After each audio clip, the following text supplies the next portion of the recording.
Nous, c'est Seb, NHA, un Haut-Savoyard, N belge, on a retapé un vieux camping-car. qu'on a appelé Maurice, en l'honneur de mon grand-père qui adorait les road trips. Comme lui, on a toujours aimé voyager. On vous emmène à bord de Momo, Et pour ce premier voyage avec lui, direction le Cap Nord. tout à l'extrême nord de l'Europe. On vous partage nos découvertes, nos coups de cœur, mais aussi nos désillusions. Alors, on est parti ? On est parti!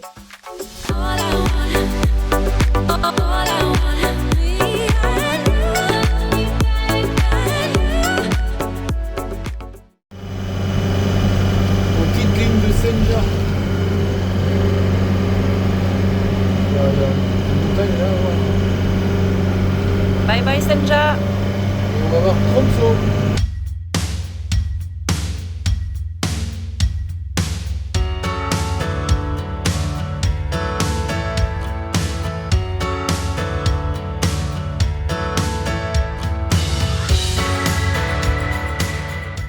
Dans les épisodes précédents, la traversée des îles Westeralen et surtout de Senja nous avait laissé sans voix. Nous quittions l'archipel avec un pincement au cœur. Mais il est temps pour nous de retourner sur le continent et de répondre à l'appel du Grand Nord. Pour se rendre dans la ville de Tromsø, on avait prévu de contourner le fjord par l'ouest. Pas de chance, c'est un cul-de-sac. Mais ça valait le détour.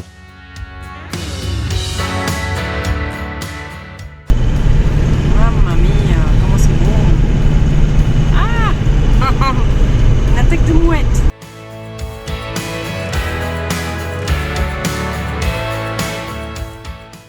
Bon, spot pour la nuit. Ouais, là, on a de la chance, on te le dire. Ouais, mais regarde, pour la maison, on n'est pas à 100 mètres. Ah non, je crois, pas à 100 c'est mètres. sûr. Eh ben, on bouge.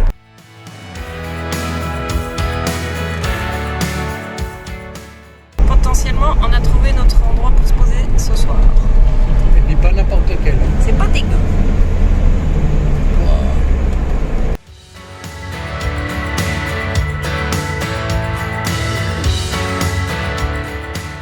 C'est toujours plus compliqué de trouver des spots nature aux abords des villes. On a dû rouler une petite demi-heure. Mais avec un peu de persévérance, en Norvège, on parvient toujours à trouver des endroits hallucinants, même en bord de route.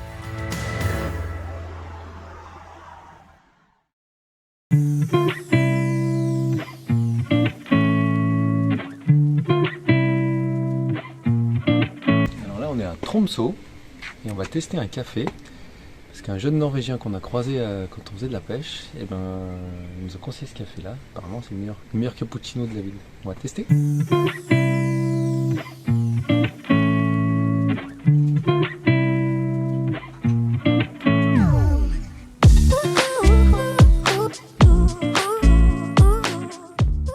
C'est pas fabuleux cet endroit?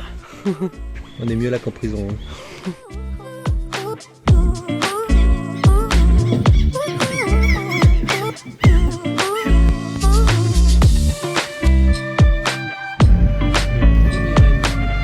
Regardez qui voilà!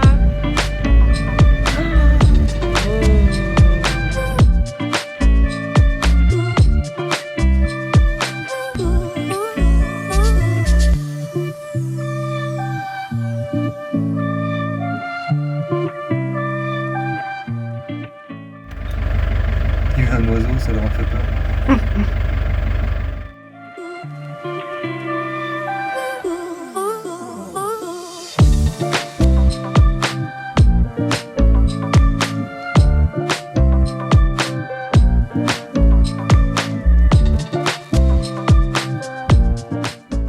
On arrive à Tromsø, la dernière ville avant d'arriver au Cap Nord. Elle est située sur une île et accessible via d'immenses ponts. On la surnomme la capitale de l'Arctique car elle est le point de départ de nombreuses expéditions polaires. Tromsø est une ville très agréable en été. C'est une ville touristique, mais au fur et à mesure que nous avançons vers le Cap Nord, les voyageurs se font de plus en plus rares.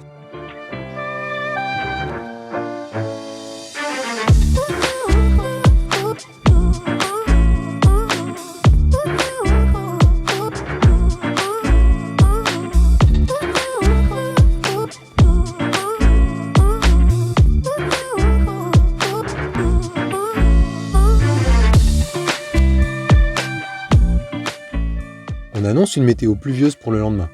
On en profitera pour visiter les fameux musées de Tromsø. En attendant, on va s'adonner à un des sports favoris des Norvégiens. Viens la caméra. j'ai pêché quand même 3 poissons, 2 que j'ai rejetés, qui sont trop petits, et un qu'on va donner. Parce qu'il n'y a pas assez pour 2.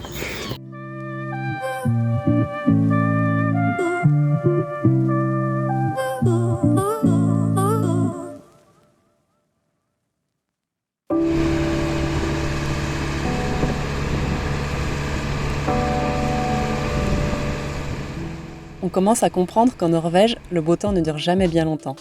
Alors on en profite pour découvrir quelques musées sur les expéditions polaires et l'histoire de cette région arctique. On se réchauffe autour d'un bon café dans une hutte traditionnelle sami pour découvrir la culture de ce peuple autochtone de Laponie. La Laponie couvre le nord de la Norvège, de la Suède, de la Finlande, ainsi que la péninsule de Kola en Russie. Les Samis sont des éleveurs de rennes nomades, et on en reparlera dans une prochaine vidéo.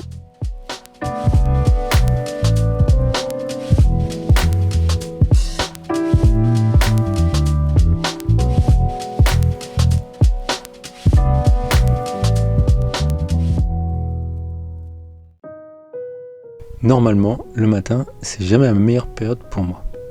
Mais il n'y a que les imbéciles qui changent pas d'avis. D'autant que ce matin-là, on se réveille à Grotefjord avec un beau soleil. Avant de remonter de Tromsø à Alta, on fait un petit détour qui en vaut vraiment la peine.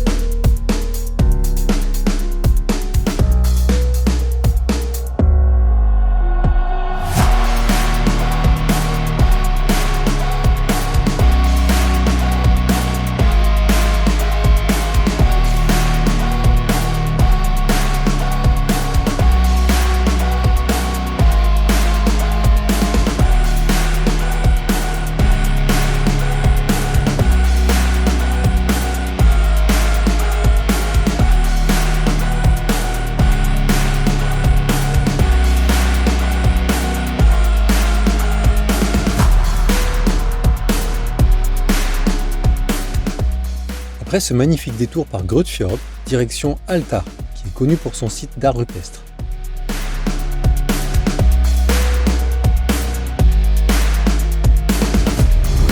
Il y a un rond-point dans les tunnels. Et en plus, il n'y a plus de GPS. Ça, c'est pas du tunnel de gnognotte.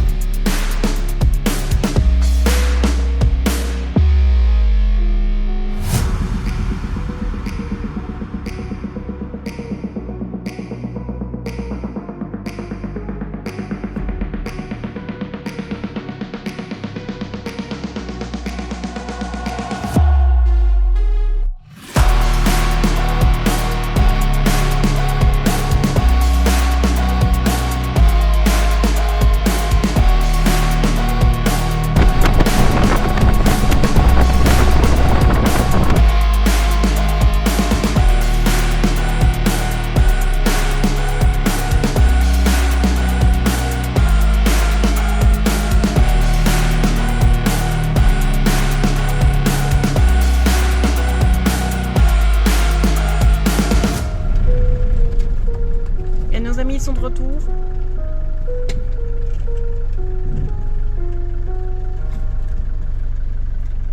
Priorité aux moutons.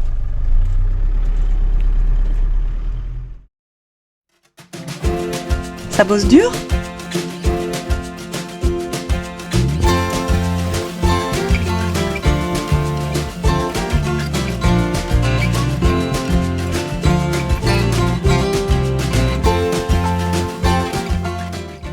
On a essayé tant bien que mal de venir à vélo et si on avait su, on aurait emmené Maurice avec nous.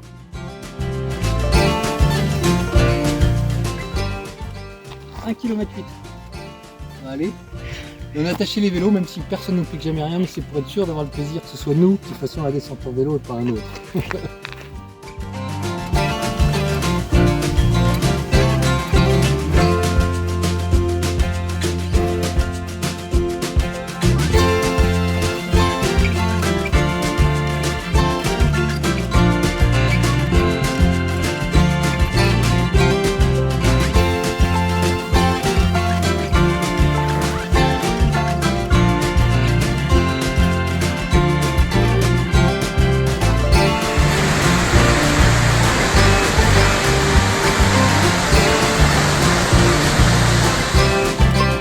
emmené les vélos. À vrai dire, c'est la seule fois qu'on les a utilisés en Norvège. Mais on n'a pas regretté, car ils ont bien servi en Suède lors du retour. Plus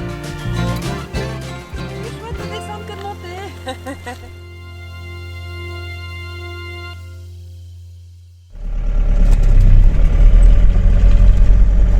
Encore des amis?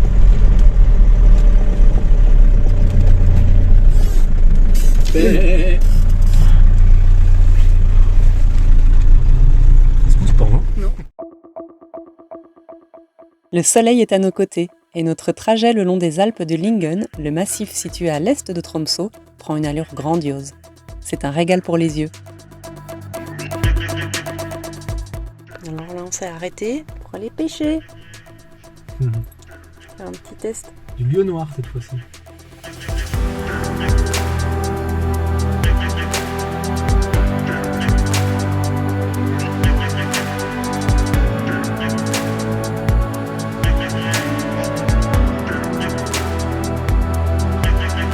En fait, je crois que je suis plutôt content de ne pas avoir pêché de poisson.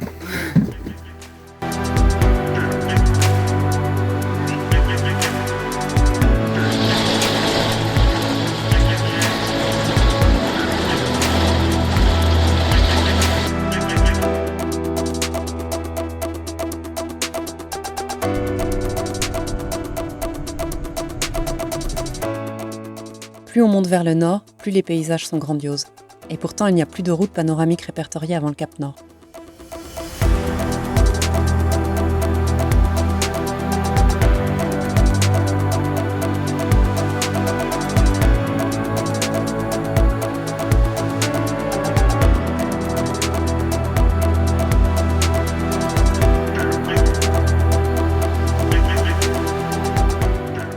Sur le chemin, on fait un crochet pour aller se balader face au dernier glacier d'Europe dont les langues atteignent la mer. On a même eu la chance de l'entendre craquer. On n'enregistrait pas à ce moment-là, mais c'est vraiment impressionnant. C'est un de ces moments où on se sent tout petit face à la nature.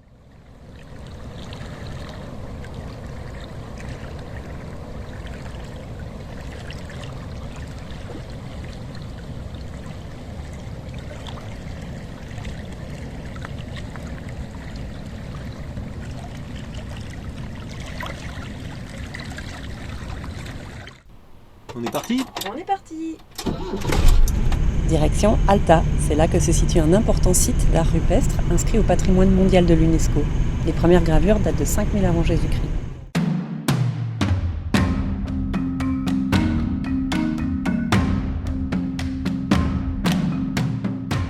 Ce sont les rochers proches du rivage qui étaient les lieux de prédilection pour la gravure.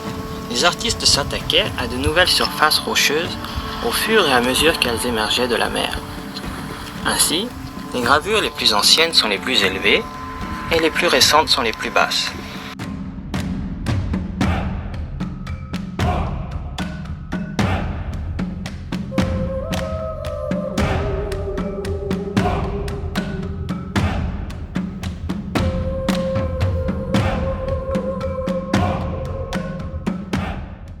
Vous l'avez peut-être senti, cette région nous a happés dès les premiers kilomètres. On entre dans la partie la plus septentrionale du continent européen et il y règne une atmosphère particulière. On n'a jamais été aussi proche de notre objectif, atteindre le Cap Nord avec notre vieux Maurice. Mais ça, ce sera dans le prochain épisode.